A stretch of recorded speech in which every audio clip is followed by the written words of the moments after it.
Ayan, maraming salamat sa aking balain. Napakadaming padala, guys. Galing ito ng Marinduque, mga lalabs. Padala ng aking mga balae. Ayan. Ayan, maraming salamat. Ayan. Maring Melanie Manalo, thank you sa padala mong isda. Napakadami nito. Lapu-lapo. Then, may pusit pa, guys. Ayan. Galing talaga ito ng Marinduque, mga lalabs. Ayan. Then, meron ito, yung malalaking, pusit, guys. Anong tawag nito, guys? Pero, pusit ito, diba? Malalaki. Ayan. Pang calamaris yata ito, mga lalabs. At saka, di ko alam kung anong iba pang luto nito. Kasi nga, first time lang ako dito kung di ko alam kung calamaris or adobo or inadobo din siguro ito mga lalabs, no? Di ko alam. Pero tatanong ko kung anong luto masarap dyan. Tapos meron din itong native chicken. Ayan, katay na guys. Ayan. Galing Marinduque. Ganyan yung aking balae.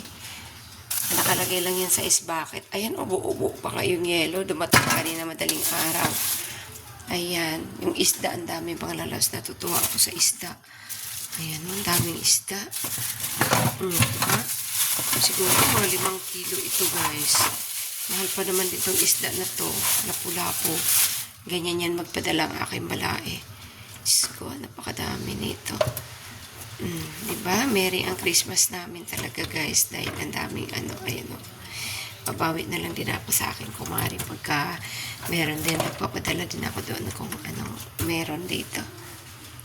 Ayan. Look at that, oh. Diba? Fresh pa siya, guys. Ayan. So, ayan. Ayan. Tapos, ito talaga yung pinaka-big time, guys. Ayan yung pinaka-big time, guys. Lechon. Taon-taon kami talaga may ganito mga lalabs. Galing sa aking balae. Sa Marinduque. Taon-taon talaga may paganito sila sa amin. Napakabait ng aking balae.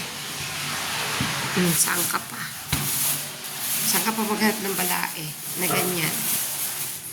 Then, meron pa dito mga lalabs. Ayan, bukayo guys. Ayun. Kasi maraming nyugan sa kanila doon sa Marinduque. Kaya ayan, daming bukayo. Basta talaga yung big time. Mag-enjoy talaga kami nito guys. Initin lang namin to sa oven. Fights na yan. Putulin mo na pa. Lagyan natin sa oven. Initin natin. Pinainit ko na yung oven eh. Nagpainit na ako ng oven guys para maisalang na namin ito. Ito talaga mga lalabs ay pang breakfast. Namin ilagay guys kasi naka-preheat na yung oven namin doon. Bukas na yung oven ko guys. Hindi ko na ipukos. Bakalawang na yung na body ng oven ko guys pero buhay pa. Ayan, hinati lang namin sa gitna mga lalabs para mainit na sa oven guys. Ayan, yummy yummy. Thank you. Ayan na mga lalabs. Diba? Nahati na namin. Maliit lang siya guys. Siguro mga 10 kilos. Ayan.